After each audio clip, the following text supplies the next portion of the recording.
Los circuitos magnéticos. El tema que veremos a continuación explica la resolución de un circuito magnético a través de las diferentes leyes que en este convergen. Lo primero que tendremos que entender es, bueno, qué es un circuito magnético. Y bueno, pues todas las máquinas eléctricas que nosotros conocemos, que como son el motor eléctrico, el generador, el transformador, pues necesitan de un campo magnético para poder funcionar. De igual manera que una corriente eléctrica necesita un circuito para poder circular, un campo magnético también necesita un circuito, pero este circuito sería el material ferromagnético a través del cual va a circular ese magnetismo. De tal forma que un circuito magnético vendría a ser ese sistema cerrado en el cual fluye el magnetismo. De tal forma que, así como en este ejemplo que se encuentra aquí, nosotros tendríamos, bueno, tenemos un núcleo de material ferromagnético. ¿Por qué material ferromagnético? Porque ya vimos que tiene alta permeabilidad, lo cual va a permitir que el flujo magnético transite sin ningún problema. Y esta es la primera parte, mi material conductor de magnetismo, por decirlo de alguna manera. La otra parte de este circuito magnético, bueno, pues es la fuente de magnetismo. En este caso, la fuente de magnetismo es esta bobina con corriente. El hecho de que tenga una bobina implica pues material conductor de electricidad, dentro del cual existe una corriente. Esta corriente va a generar un campo magnético alrededor de este cable conductor y en cada uno de estos cables que están aquí. Y este magnetismo se almacenará y circulará a través de este material conductor. ¿Estamos de acuerdo? Ahora bien, en este material conductor va a existir cierta oposición a ese flujo de campo. A esa oposición se le denomina reluctancia, que en un momento más veremos a detalle. Entonces, de tal forma que un circuito magnético es aquel en el cual yo tengo un flujo magnético proveniente de una fuente de magnetismo, que mi fuente de magnetismo es esta bobina con corriente, y que tenemos un material que facilita el flujo, el tránsito de este magnetismo. De tal forma que un circuito magnético es un camino cerrado de material ferromagnético sobre el cual actúa una fuerza magnetomotriz. Esto es muy importante.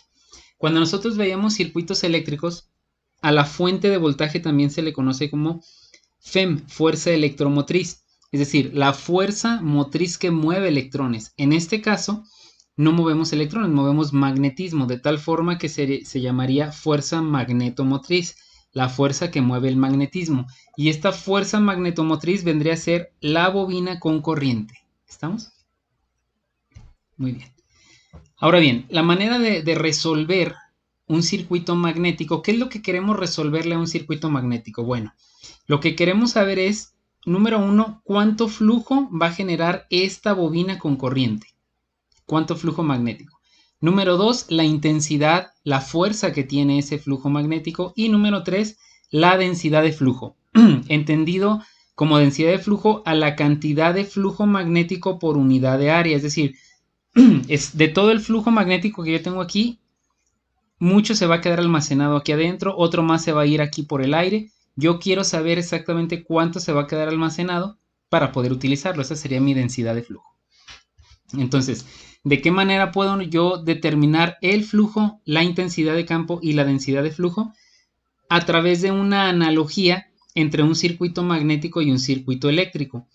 Lo que vamos a hacer es, vamos a, por llamarlo de una manera, transformar mi circuito magnético en un circuito eléctrico por medio de la ley de Hopkinson. Lo que establece la ley de Hopkinson es una analogía con la ley de Ohm, de tal forma que nosotros tenemos un circuito eléctrico, ¿no? En el cual tengo mi fuente, mi FEM, mi fuerza electromotriz, mi fuente de voltaje, conectado a una resistencia, y aquí se va a generar una corriente. Y la ley de Ohm establece que la corriente es igual al voltaje que yo tengo en la fuente entre la resistencia. Y de igual forma puedo despejar el voltaje multiplicando corriente por resistencia. Entonces, este sería mi circuito eléctrico. La analogía con mi circuito magnético pues es que yo voy a tener una fuente, pero de magnetismo. Entonces, de tal forma que esta bobina con corriente yo la voy a dibujar acá como una fuente. Nada más que debo tener en cuenta que esa fuente es fuente de magnetismo y se va a representar con una F estilizada. Sería FMM, mi fuerza magnetomotriz, que sería igual al número de vueltas por la corriente. Esta me va a generar un flujo. Este flujo va a recorrer todo este material ferromagnético. Pero ese material ferromagnético, a pesar de que tiene alta permeabilidad, también presenta una resistencia a la oposición del flujo. Esa resistencia se le conoce como reluctancia. La reluctancia se representa o se dibuja a través de lo que es el símbolo de una resistencia, pero es una R estilizada y esta reluctancia es la oposición al flujo magnético. Vamos a llamarlo así coloquialmente, es la resistencia a que fluya el magnetismo. Absolutamente todos los materiales tienen reluctancia, ¿sí? Entonces, yo voy a tener pues mi fuente, mi camino, que sería todo el material, y dentro de ese camino voy a dibujar una reluctancia para poder decir que tiene oposición al flujo magnético. ¿Por qué solo una y no varias reluctancias? Bueno, más adelante vamos a analizar cómo se determina la cantidad de reluctancias que tiene un circuito magnético. Entonces, una vez que yo tengo o transformé mi circuito magnético en una especie de circuito eléctrico, pues yo tengo mi fuente, tengo una reluctancia y por aquí va a circular un flujo, lo cual es análogo a la ley de Ohm, una fuente de voltaje, una corriente y una resistencia. En un circuito magnético sería una fuerza magnetomotriz, un flujo magnético y una reluctancia. Esa fuerza magnetomotriz está definida por el número de vueltas por la corriente. Si yo aumento el número de vueltas, aquí, más vueltas o más corriente, pues aumentará la cantidad de fuerza magnetomotriz que yo tenga. Y aquí es donde se enuncia la ley de Hopkinson. Esa ley también es conocida como ley general del circuito magnético y establece que el flujo que recorre un circuito magnético, es directamente proporcional a la fuerza magnetomotriz entre la reluctancia e inversamente proporcional a la reluctancia. Si se fijan, es el análogo a la ley de Ohm. Corriente es igual a voltaje entre resistencia, flujo es igual a fuerza magnetomotriz entre reluctancia. La reluctancia se determina a través de la siguiente fórmula. La reluctancia va a ser igual a la longitud media del material entre la permeabilidad por el área. De tal forma que, ¿cómo puedo hacer yo que la reluctancia de un material disminuya o aumente? Bueno, pues yo me tengo que fijar en la fórmula. Si yo aumento la longitud media, es decir, si este material mide más, tengo una mayor reluctancia. Si el material tiene una mayor área, tiene mayor reluctancia. Y si el material tiene una permeabilidad del material más alta o más baja, pues también varía. Pero esta permeabilidad tal cual, pues yo no la puedo variar porque es la permeabilidad del material. La longitud media, bueno, pues tampoco. Se supone que yo tengo un material de determinada longitud porque así lo necesito. Pero el área sí se puede modificar. ¿Qué es lo que hacemos para disminuir el área? Bueno, yo puedo decir, bueno, pues parte a la mitad de este, pero si se disminuye a la mitad esta área de aquí, tendría menor densidad, porque la densidad es la cantidad de flujo por unidad de área. Entonces, lo que yo necesito es tener todo este material, pero que tenga un área más pequeña. Lo que se hace es laminar este material, es decir, yo hago muchas láminas de este material, cada una de las láminas tendría una área muy pequeñita, y al final pues prenso todo ese material, lo junto, de tal forma que yo tenga un material muy grande, pero con áreas muy pequeñitas. La sección transversal sería muy pequeñita porque será de cada lámina. Entonces, si se fijan, la mayoría de las máquinas eléctricas, todas tienen un núcleo que está laminado, son varias laminitas. Es por eso, es para poder disminuir la reluctancia de ese material. Entonces, de esta fórmula, yo sé que, pues, que el flujo es fuerza magnetomotriz, que lo voy a calcular por N número de vueltas por I, entre la reluctancia, que lo voy a calcular, reluctancia es igual a longitud media, entre permeabilidad por área. Entonces, lo que tenemos aquí es pues ya la analogía entre un circuito eléctrico y mi circuito magnético a través de la ley de Ohm en el circuito eléctrico y la ley de Hopkinson en el circuito magnético. Entonces aquí pues nada más vemos que se sustituye la fuerza electromotriz por la fuerza magnetomotriz, la corriente por el flujo y la resistencia por la reluctancia. Y en similitud a un circuito eléctrico, las leyes de Kirchhoff se cumplen de igual manera en un circuito magnético. La primera ley, la suma de todos los flujos magnéticos que concurren en un solo nodo es 0. Y la segunda ley, que establece que en todo circuito cerrado, perteneciente a un circuito magnético complejo, es decir, más grande, la suma algebraica de las fuerzas magnetomotrices, es decir, de lo que vendría a ser las caídas de voltaje, aquí sería las fuerzas magnetomotrices, es igual a la suma de las caídas de potencial magnético producida en los distintos tramos del circuito magnético. De igual forma que en la ley de Kirchhoff, para voltajes, la caída de voltaje en cada elemento pues tiene que ser la suma total de la fuente de voltaje. De igual manera, las caídas de potencial magnético en cada reluctancia viene a ser la suma total de mi fuente de magnetismo total. ¿Estamos? Entonces, por aquí tenemos los parámetros que son análogos entre circuitos eléctricos y magnéticos, tanto en la ley de Ohm como en las leyes de Kirchhoff. Ahora bien, vamos a realizar un primer ejemplo para poder comprender de mejor manera cómo se resuelven estos tipos de circuitos. El problema dice lo siguiente. Bueno, se tiene una figura en la cual se observa un núcleo ferromagnético.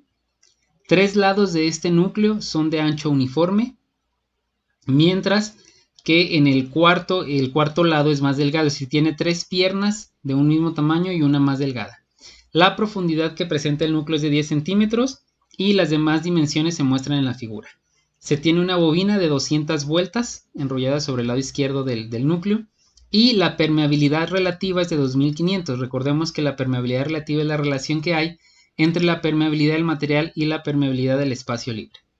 Y nos piden que determinemos el flujo magnético que va a producir si la bobina tiene 1 ampere de corriente, que calculemos la intensidad de flujo en la parte más delgada y la densidad de flujo en la parte más delgada, y con estos dos valores, bueno, hagamos la curva de histéresis del material. Tendríamos pues lo que es la figura. Aquí se fijan, tenemos la vista frontal del núcleo, donde yo tengo, aquí se observa que estos 3 lados miden lo mismo, 15 centímetros de ancho y 10, 30 y 15 de largo. ¿Estamos de acuerdo? Entonces, estos 3 lados miden lo mismo y esta parte es más delgada, mide 10 centímetros. De profundidad, es decir, hacia adentro, mide 10 centímetros y tiene aquí una bobina con 200 vueltas. Muy bien, para poder resolver lo que es un circuito magnético, vamos a utilizar lo que es la ley de Hopkinson para circuitos magnéticos. El primer paso que tendremos que hacer es convertir nuestro circuito magnético en un circuito eléctrico. Y para esto vamos a seguir una serie de pasos para poder comprender cómo transformar ese circuito magnético en un circuito eléctrico. Entonces, lo primero que tenemos que ver es analizar el circuito magnético. Nosotros tenemos aquí un núcleo de un solo material. Y este núcleo podemos observar que tiene un ancho aquí, mide 15 centímetros. Toda esta parte mide 15 centímetros. Esta pierna también mide 15 centímetros, la pierna izquierda. Y la parte inferior mide también 15 centímetros de ancho. Pero esta parte que está aquí, la pierna derecha del núcleo, si lo vemos de frente, tiene una dimensión diferente, es decir, mide 10 centímetros de ancho y sigue midiendo de largo, bueno, pues todo lo que dice aquí, 60 centímetros. Entonces, es importante analizarlo por la siguiente razón. Lo primero que tenemos que hacer es, bueno, en un primer momento, ubicar nuestra fuente de magnetismo. Nuestra fuente de magnetismo siempre va a ser mi bobina con corriente. Entonces, la bobina tiene aquí 200 vueltas Y de acuerdo al problema, la bobina tiene 1 ampere de corriente. Entonces yo aquí tengo una fuente de magnetismo que la vamos a representar como una fuente de voltaje, ¿estamos de acuerdo? Donde esa fuente de magnetismo es mi fuerza magnetomotriz y está definida por el número de vueltas por la corriente N por I. Muy bien. Ahora bien, vamos a empezar a dibujar esta primera parte. Ok, entonces esto lo vamos a transformar en la primera parte es, pues tengo una fuente. Esta fuente va a ser una fuente, como habíamos dicho, de fuerza magnetomotriz, donde vamos a tener que la fuerza magnetomotriz va a ser igual al número de vueltas por la corriente. Ok, ahora bien, lo que sigue es dibujar el camino del flujo magnético. Aquí vemos que el flujo magnético, bueno, sigue este camino de acuerdo a como está aquí marcado.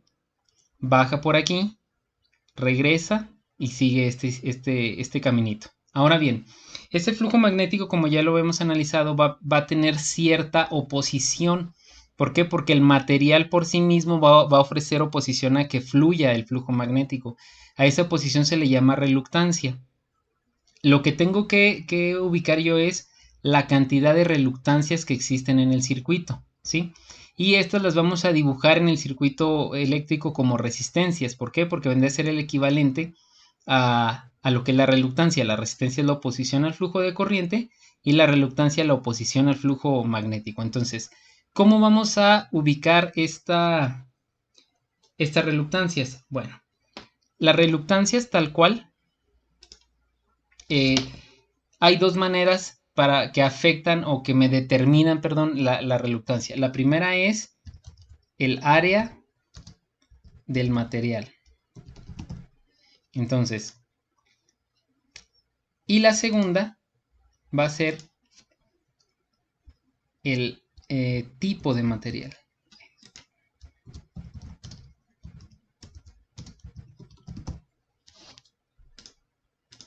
Entonces, yo tengo que tener muy en cuenta el tipo de material que tiene el circuito. Vamos a hacer un poco más grande. Y el área que tiene cada parte. Entonces, por tipo de material, bueno, no voy a tener ningún problema porque el ejercicio, perdón, dice que todo el material es de un solo tipo de material. Entonces ahí yo tendría por tipo de material una sola reluctancia. Pero por área sí tengo dos. ¿Por qué? El problema dice que de profundidad, es decir, que hacia acá adentro, el núcleo tiene 10 centímetros de ancho. Entonces, si yo dibujara esto, bueno, sería que para acá son 10 centímetros, 10 centímetros y 10 centímetros. ¿Estamos? De tal forma que se vería algo así, ¿no? Vamos a más o menos. Ok. Entonces, el área de este material sí cambia. ¿Por qué? El área sería lo que mide de aquí hacia adentro. Entonces serían 15 por 10. ¿Estamos? Entonces, esta área que está aquí es la sección transversal del núcleo, esto que está aquí. Estos 15 por 10 los mide aquí adentro porque hacia acá también es. Pero en esta pierna de aquí no. ¿Por qué? Porque de aquí a aquí, esta parte que vamos a pintar de azul, aquí si se fijan mide 10 para adentro, pero de aquí enfrente mide 10, diferente acá que mide 15. Entonces, el área de esta pierna que está aquí es diferente al área de esta y esta. Es decir, esta pierna de superior, la izquierda y la inferior tienen la misma área. ¿Por qué? Porque se fijan de que aquí mide 15 por 10. 15 por 10 y 15 por 10. Entonces, todas estas tres piernas es una misma área, es una reluctancia. Y esta pierna de aquí, la pierna derecha, es otra reluctancia diferente. ¿Por qué? Porque tiene área diferente. Entonces, es muy importante entender y definir, por eso es muy importante analizar primero el circuito. Primero tendremos que analizar perfectamente el tipo de material, es el mismo material. Si por alguna razón aquí dijera, estas tres son de un material y esta de otra, bueno, tendríamos dos reluctancias. En este caso es un solo material, pero las áreas son diferentes. ¿Y cómo determinamos que las áreas son diferentes al analizar las medidas? Les decía, de aquí a aquí mide 15 y de profundidad 10, es un área. Esta pierna que está aquí, entendamos que esta la voy a analizar así. Si yo la viera por aquí, a esta la voy a ver desde arriba, 15 por 10, y esta de aquí igual por aquí, 15 por 10 de profundidad. Pero al momento de analizar esta pierna que está aquí, podemos darnos cuenta que en realidad mide aquí 10 por 10. Este es otra área. Entonces yo tendría dos reluctancias. Muy bien. Esas dos reluctancias, ¿cómo las vamos a dibujar? Bueno, para poder entender cómo vamos a dibujar las reluctancias, porque yo puedo dibujar esas dos reluctancias que van a ser dos resistencias, las puedo poner en serie o las puedo poner en paralelo. ¿Pero de qué depende eso? De cómo se mueva el flujo alrededor de ese material. Entonces yo lo que tengo que ver es que el flujo sale de aquí, sigue un camino, aquí no se mueve, porque es un área de la primera área, pero al entrar aquí, este ya se movió el flujo porque ya tengo otra área. Imagínense que son un montonal de flechas que van por aquí, caminan libremente, pero al entrar por aquí todas se comprimen porque es menor área, llegan aquí y vuelven a su estado original. Entonces, yo voy a tener dos reluctancias. Estas dos reluctancias, la primera de ellas, bueno, seguiría el flujo de este camino y luego iría para acá y luego baja y yo pondría una reluctancia aquí, que será la reluctancia de la pierna más pequeña, y yo puedo poner la otra reluctancia, la puedo poner aquí, que es la reluctancia de esta pierna que está aquí, de las tres. Esta que está aquí vendría a ser la reluctancia de todas estas tres juntas, porque es la misma, tienen la misma área. Y esta reluctancia que está aquí es la reluctancia de la pierna derecha. Entonces, a esta le vamos a llamar reluctancia 1, que es la de la pierna más pequeña, y a esta le vamos a llamar reluctancia 2. Entonces, lo que podemos observar ahí es que yo tengo dos reluctancias en serie. ¿Sí observan por qué? Porque el flujo nunca se mueve de aquí, es decir, está dando vueltas. Y entonces yo las pondré en serie, puedo poner la reluctancia 2 acá arriba, no importa, el punto es que están en serie. Y entonces, al estar en serie, nosotros lo que observamos es que el flujo magnético pues hace esto. De tal forma que yo tendría un flujo magnético que circula a través de estas dos reluctancias. ¿Cómo determinamos ese flujo? Pues con el análogo de la ley de Ohm, que sería la ley de Hopkinson, que dice que el flujo magnético va a ser igual a la fuerza magnetomotriz entre la reluctancia. En este caso vamos a poner la reluctancia total, porque yo tengo dos, la reluctancia 1 y la reluctancia 2. ¿Ok? Entonces, de tal forma que, insisto, el primer paso y lo más importante es poder transformar este circuito magnético en un circuito eléctrico. ¿Cómo lo hicimos? Paso número 1, ponemos nuestra fuente de magnetismo. Paso número 2, analizo si es el mismo tipo de material. Si es así, bueno, es una sola reluctancia. Y las áreas de ese material. Si aquí las áreas todas fueran iguales, sería una sola reluctancia. Pero como tengo dos áreas diferentes, una para estas tres piernas y otra para esta parte delgadita, tengo dos reluctancias. ¿Cómo sé que están en serie? Porque el flujo nunca se desvía. ¿Sí? El flujo siempre sigue este. De tal forma que tendríamos pues una fuente de magnetismo y dos reluctancias en serie. La reluctancia 1 ya dijimos que va a ser la pierna más pequeña. Y la reluctancia 2 sería la pierna más grande. O sea, estas tres juntas. Yo puedo decir, pues puedo dibujar también una reluctancia aquí, otra y otra, es decir, 4.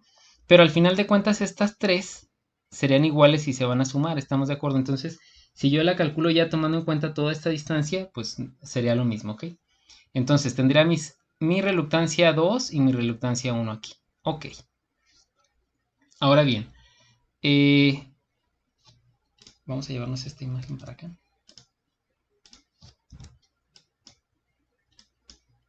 Y vamos a utilizarla ahorita.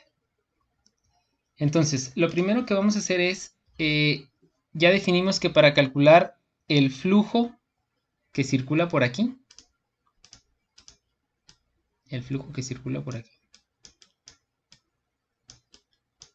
vamos a utilizar la ley de Hopkinson que dice que es F entre R. ¿Cuál reluctancia? La reluctancia total. Ahora bien, como están en serie, se cumplen las mismas leyes que en circuitos eléctricos.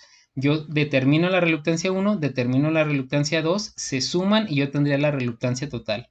Si las reluctancias estuvieran en paralelo, bueno, pues se hace o se trabajan como se tratan las reluctancias en paralelo. Ok.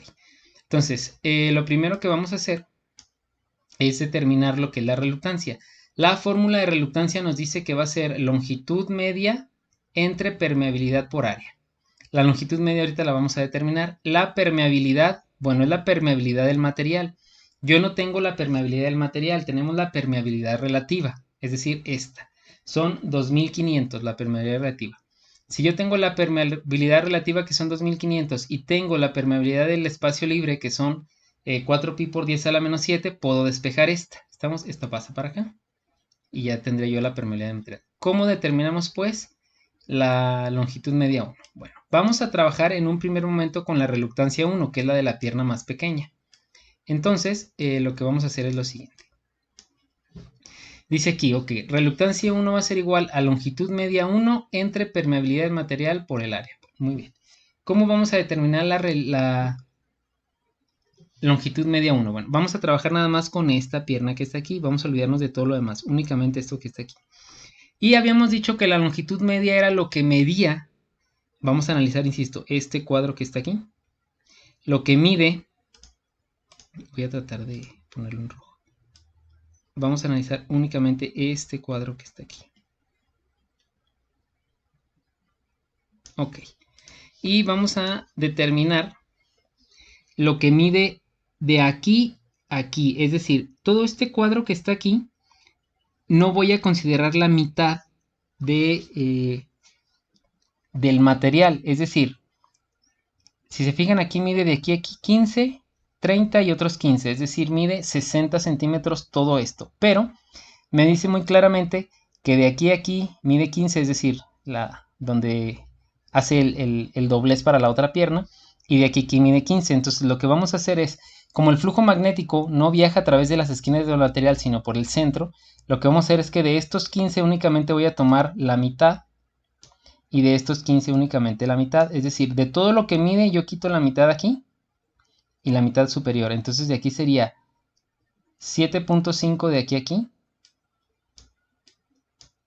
¿Sí? Perdón. 30 centímetros y otros 7.5. ¿Estamos de acuerdo? De tal forma, pues, que la longitud media 1, yo tendré aquí reluctancia 1 va a ser igual a longitud media 1 entre la permeabilidad por el área, donde la longitud media 1 va a ser igual a 45 centímetros. ¿Estamos de acuerdo?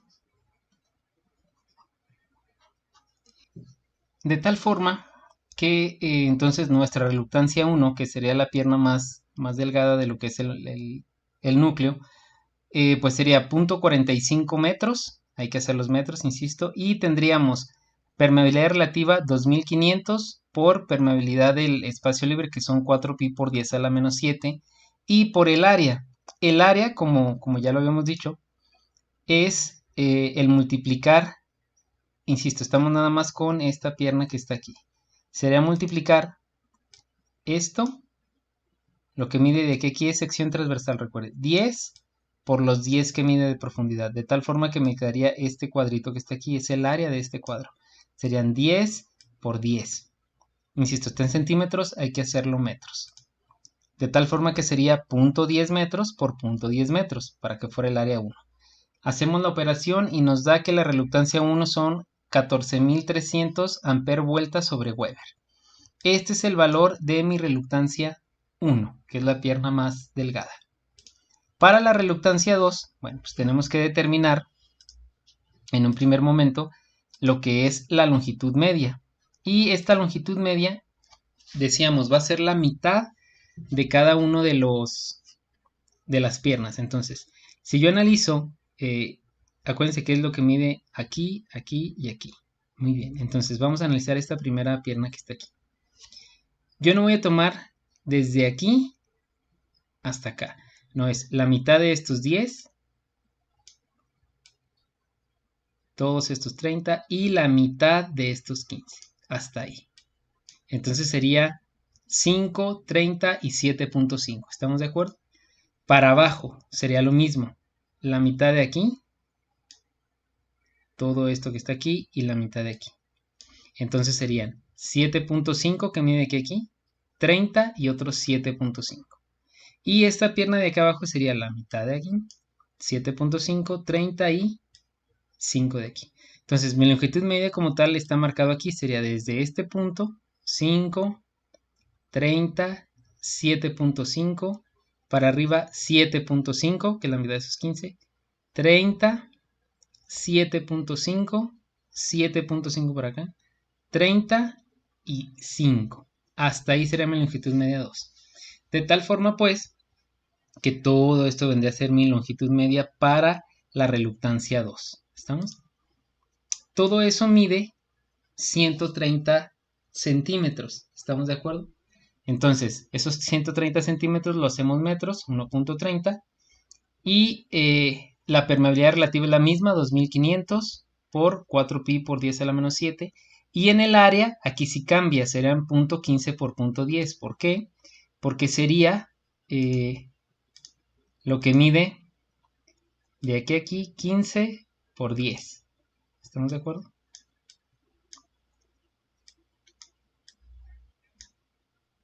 $15 por 10. ¿Estamos de acuerdo? 15 por 10 que mide para adentro. ¿Estamos de acuerdo? Y estos 15 de aquí por 10 que mide para adentro. Entonces, el área es toda esta sección transversal, serían 15 por 10. Entonces sería 0.15 metros por 10 y ya me da el área de esa parte. Haciendo la operación me da una reluctancia 2 de 27.600 amperes vueltas sobre Weber. Si se fijan, tiene sentido que sea mucho mayor porque es mayor cantidad de material. De tal forma, pues, que la reluctancia total va a ser la reluctancia 1 más la reluctancia 2. 14.300 más 27.600, que es la reluctancia 2. Yo tendré una reluctancia total de 41.900 amperes vueltas sobre Weber. Muy bien, ya tenemos la reluctancia 2. La reluctancia total. Recordemos que la queremos para poder determinar flujo, que sería F entre R total. La F es N por I, número de vueltas 200 por el amperaje que trae esa bobina, que es un amper. Entonces yo tendría 200 amper vuelta, ¿sí? Con ese valor yo determino el flujo, que sería flujo es igual a F, fuerza magnetomotriz entre reluctancia. 200 amper vuelta entre 41.900 amper vuelta sobre Weber. Yo tendría un flujo magnético en ese material de 0.0048 Webers. Entonces, ese sería el flujo que tendríamos en ese material. Ahora determinaremos la intensidad de flujo y la densidad de campo, la densidad de flujo en la parte más delgada de ese material. Ahora bien, para determinar lo que es la intensidad de campo y la densidad de flujo magnético en esta parte de aquí, bueno, lo que vamos a hacer es, nosotros tenemos estas fórmulas, donde la intensidad es igual al número de vueltas por corriente entre longitud media, y una vez que se tenga H, pues yo pudiera determinar la densidad de flujo multiplicando la intensidad por la permeabilidad del material. Pero siempre es importante utilizar el dato que yo ya calculé. Yo ya tengo el dato del flujo. Es decir, yo tengo un flujo magnético de 0.0048. Si yo no tomo en cuenta ese dato y únicamente tomara directamente esto pudiera estar cometiendo un error porque este flujo es el que se tiene debido a las dos reluctancias. Y si yo únicamente tomo esta fórmula diciendo pues 200 por 1 entre la longitud media de este material, estaría cometiendo un error porque no estoy considerando que todo esto también afecta la cantidad de flujo que llega por aquí. Entonces lo que vamos a hacer es, a partir de este flujo que yo ya tengo, vamos a determinar primero la densidad y posteriormente la intensidad, de tal forma que yo tengo que flujo es igual a densidad por área. Despejo lo que es la densidad y quedaría flujo entre área. Una vez que yo tenga este flujo, esta densidad de flujo, perdón, yo puedo terminar la H despejándola de esta fórmula que está aquí. Entonces, densidad es igual a flujo entre área, que sería 0.0048 por el área de la parte que yo quiero analizar, que quedamos que era 10 por 10. Y yo tendría pues un flujo en esa parte de 0.48 Weber sobre metro cuadrado. Es decir, aquí únicamente tendría 0.48 Weber sobre metro cuadrado. En cada partecita de aquí yo tendría 0.48 Weber. Ahora bien, con esta densidad de flujo yo puedo determinar la intensidad de campo, como a través de esta fórmula. Despejo de aquí H, este pasa para acá dividiendo, y tendría que la intensidad es igual a la densidad entre la permeabilidad del material. Y la permeabilidad del material dijimos que era igual a permeabilidad relativa por permeabilidad del espacio libre. De tal forma que tendría 0.48, que es el valor que ya calculé, entre 2500 por 4 pi por 10 a la menos 7, que es el valor de la permeabilidad del espacio libre. Y tendría una intensidad de campo de 152.78 amper vuelta sobre metro. Entonces con esto yo tengo el valor de la intensidad y el valor de la densidad de flujo en esta parte. Ahora bien, vamos a través de estos valores, yo puedo determinar la curva de histéresis siempre y cuando yo haga que varíe mi corriente. Es decir, recordemos que la curva de histéresis está en función de la variación de la corriente. ¿Estamos de acuerdo? Entonces es lo que vamos a hacer a continuación. A través de una hoja de cálculo vamos a variar la corriente y vamos a determinar los diferentes valores de B y de H de acuerdo a la variación de esa corriente. Para realizar la curva de histéresis utilizaremos una hoja de cálculo en la cual determinaremos los valores del flujo, la densidad y la intensidad conforme a la variación de la corriente. Entonces, ¿cómo vamos a hacer esto? Bueno, en un primer momento vamos a tener aquí los valores que ya calculamos previamente para la reluctancia 1 y la reluctancia 2. Están aquí ingresados a través de cada una de las fórmulas correspondientes. Reluctancia 1, la reluctancia 2, el total que es la suma. Y bueno, aquí tenemos los flujos, el flujo total, la intensidad de flujo en cada reluctancia y la densidad de flujo en cada reluctancia. Estos valores los determinaremos posteriormente. Pero para poder determinar lo que es el valor de mi curva de histéresis, bueno, vamos a hacer lo siguiente. Nosotros tenemos que el problema nos dice que tenemos 1 amper en lo que es el problema.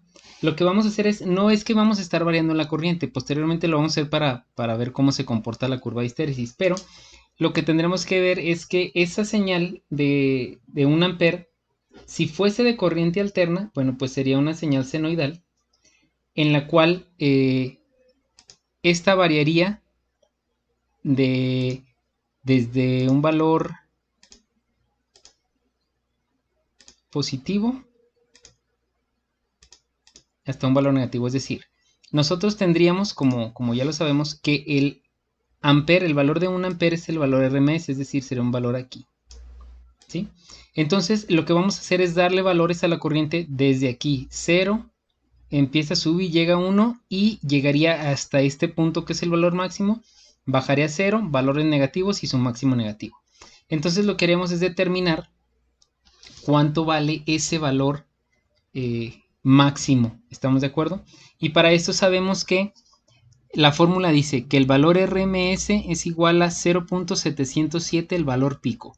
Entonces vamos a despejar el valor pico. Nosotros sabemos pues que el valor pico sería igual al valor RMS entre 0.707. De tal forma que el primer valor que yo voy a poner aquí va a ser igual al valor RMS de mi corriente entre 0.707. este valor es el valor que yo tendría aquí. ¿Sí? Entonces ya tengo los valores que es el máximo. Entonces lo que vamos a hacer es que le vamos a ir restando 0.01 para que baje a 1.40, 1.39, etcétera, hasta que llegue a menos 1.41. ¿Estamos?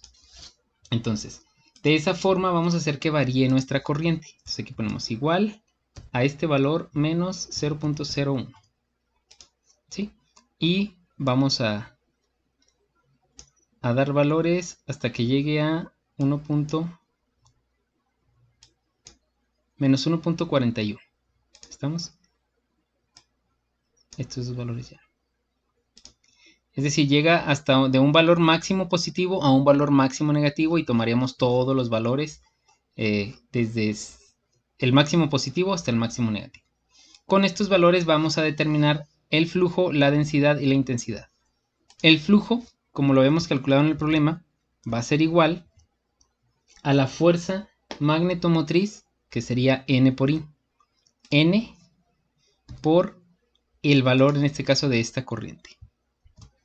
Entre la reluctancia total, que esta ya la tenemos calculada del problema. ¿Estamos? Ese sería mi valor de flujo en la parte más alta de la señal. Y lo que vamos a hacer es anclar el valor de nuestro número de vueltas, pues para que no se mueva. Y calculamos todos los demás. Aquí vamos a ver qué pasó.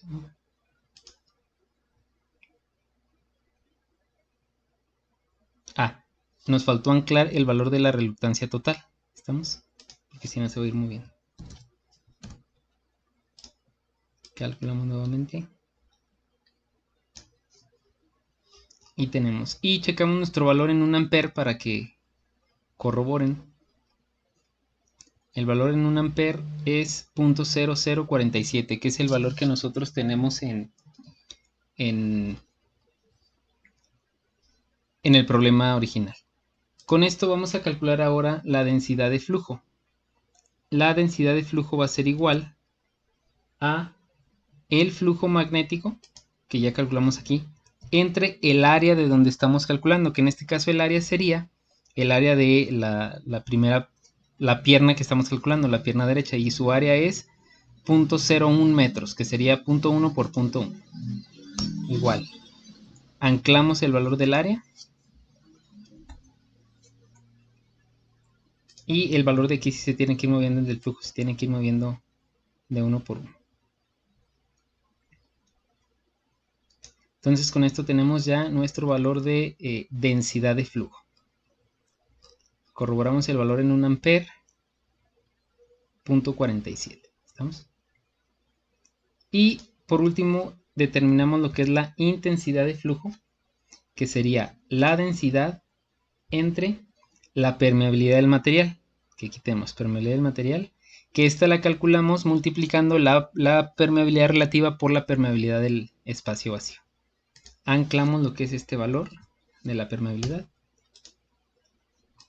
y obtenemos los demás valores.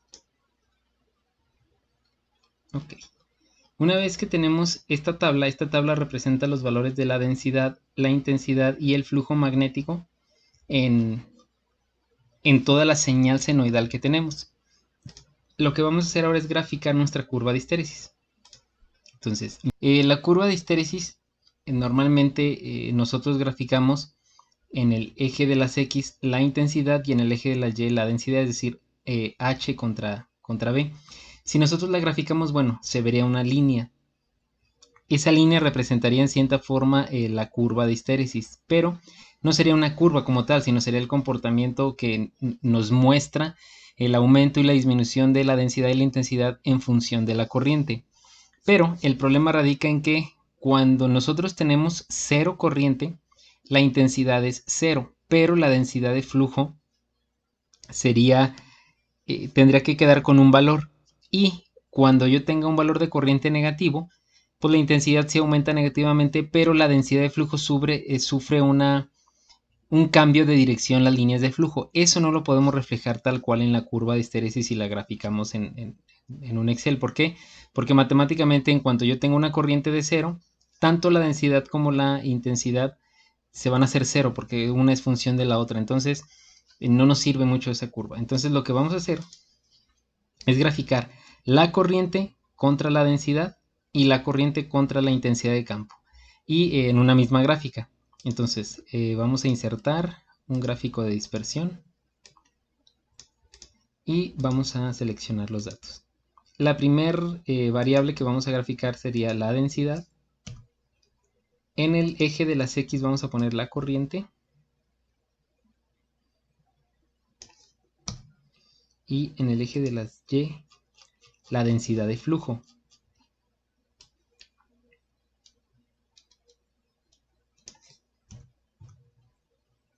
Muy bien, ahora vamos a agregar una nueva serie. Y esta va a ser la intensidad de campo. Entonces, H. En el eje de las X vamos a graficar de nuevo cuenta la corriente.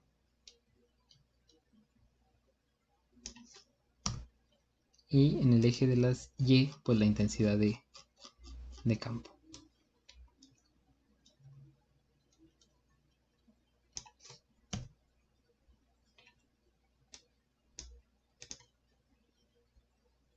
Aceptar. De tal forma que nosotros tendremos esta curva que tenemos aquí. Vamos a poner donde tenemos, aquí le vamos a poner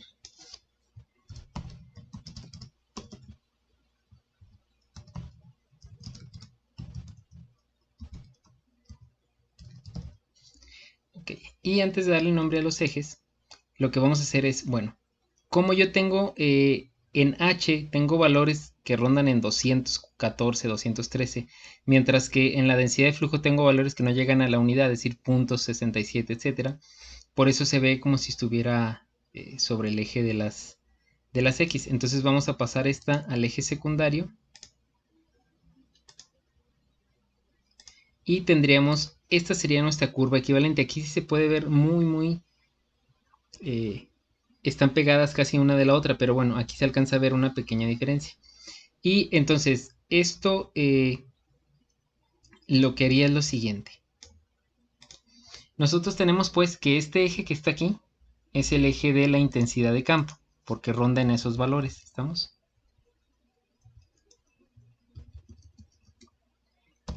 Entonces sería H. Esta es la corriente.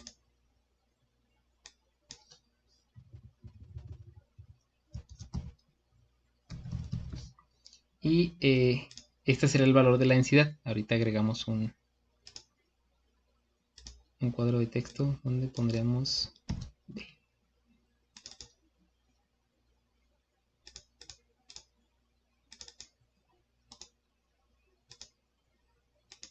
Sin relleno y sin contorno.